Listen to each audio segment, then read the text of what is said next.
The Attorney General preferred to make the entire report public all at once, and we appreciate that the Attorney General made the report largely public, and I certainly do not question the Attorney General's good faith in that decision.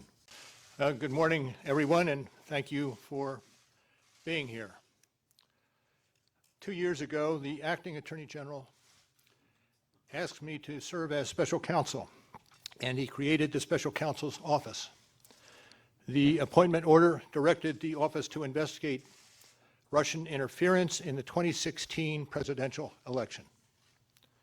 This included investigating any links or coordination between the Russian government and individuals associated with the Trump campaign. Now, I have not spoken publicly during our investigation. I'm speaking out today because our investigation is complete. The Attorney General has made the report on our investigation largely public. We are formally closing the special counsel's office, and as well, I'm resigning from the Department of Justice to return to private life. I'll make a few remarks about the results of our work. But beyond these few remarks, it is important that the office's written work speak for itself. Let me begin where the appointment order begins, and that is interference in the 2016 presidential election.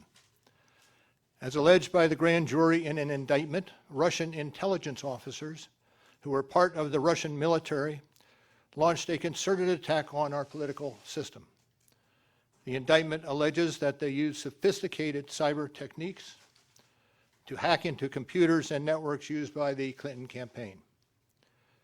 They stole private information and then released that information through fake online identities and through the organization WikiLeaks. The releases were designed and timed to interfere with our election and to damage a presidential candidate. And at the same time, as the grand jury alleged in a separate indictment, a private Russian entity engaged in a social media operation where Russian citizens posed as Americans in order to influence an election. These indictments contain allegations, and we are not commenting on the guilt or the innocence of any specific defendant. Every defendant is presumed innocent unless and until proven guilty. The indictments allege, and the other activities in our report describe, efforts to interfere in our political system. They needed to be investigated and understood, and that is among the reasons why the Department of Justice established our office. That is also a reason we investigated efforts to obstruct the investigation. The matters we investigated were of paramount importance. It was critical for us to obtain full and accurate information from every person we questioned. When a subject of an investigation obstructs that investigation or lies to investigators, it strikes at the core of the government's effort to find the truth and hold wrongdoers accountable. Let me say a word about the report. The report has two parts, addressing the two main issues we were asked to investigate. The first volume of the report details numerous efforts emanating from Russia to influence the election. This volume includes a discussion of the Trump campaign's response to this activity, as well as our conclusion that there was insufficient evidence to charge a broader conspiracy. And in the second volume, the report describes the results and analysis of our obstruction of justice investigation involving the president. The order appointing me special counsel authorized us to investigate actions that could obstruct the investigation. And we conducted that investigation, and we kept the office of the acting Attorney General apprised of the progress of our work. And as set forth in the report, after that investigation, if we had had confidence that the president clearly did not commit a crime, we would have said so. We did not, however, make a determination as to whether the president did commit a crime. The introduction to the Volume 2 of our report explains that decision. It explains that under long-standing department policy, a president cannot be charged with a federal crime while he is in office. That is unconstitutional. Even if the charge is kept under seal and hidden from public view, that too is prohibited. The special counsel's office is part of the Department of Justice, and by regulation, it was bound by that department policy.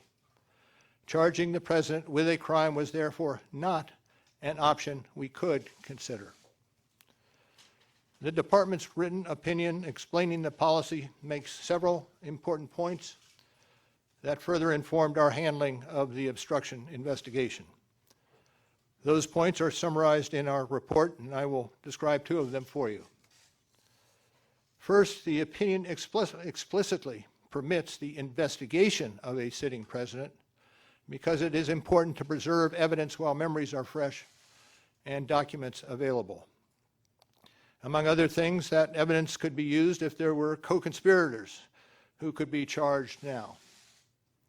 And second, the opinion says that the Constitution requires a process other than the criminal justice system to formally accuse a sitting president of wrongdoing. And beyond department policy, we were guided by principles of fairness. It would be unfair to potentially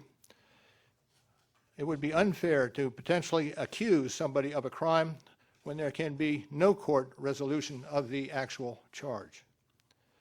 So that was Justice Department policy. Those were the principles under which we operated, and from them we concluded that we would not reach a determination one way or the other about whether the president committed a crime. That is the office's final position, and we will not comment on any other conclusions or hypotheticals about the president. We conducted an independent criminal investigation and reported the results to the Attorney General, as required by department regulations. The Attorney General then concluded that it was appropriate to provide our report to Congress and to the American people.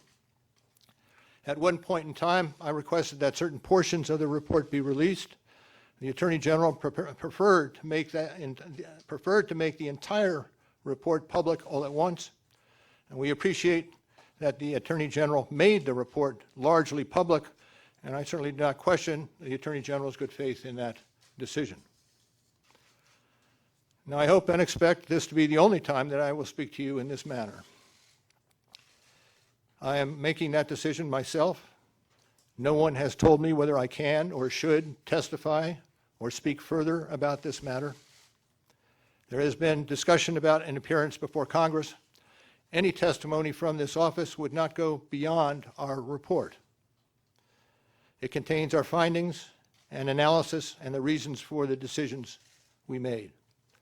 We chose those words carefully, and the work speaks for itself. And the report is my testimony.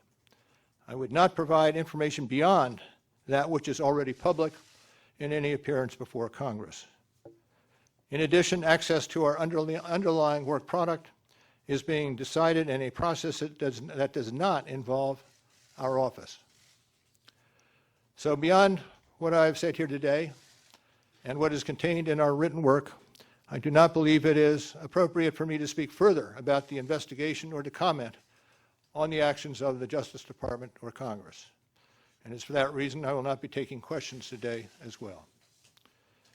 Now, before I step away, I want to thank the attorneys, the FBI agents, the analysts, the professional staff who helped us conduct this investigation in a fair and independent manner.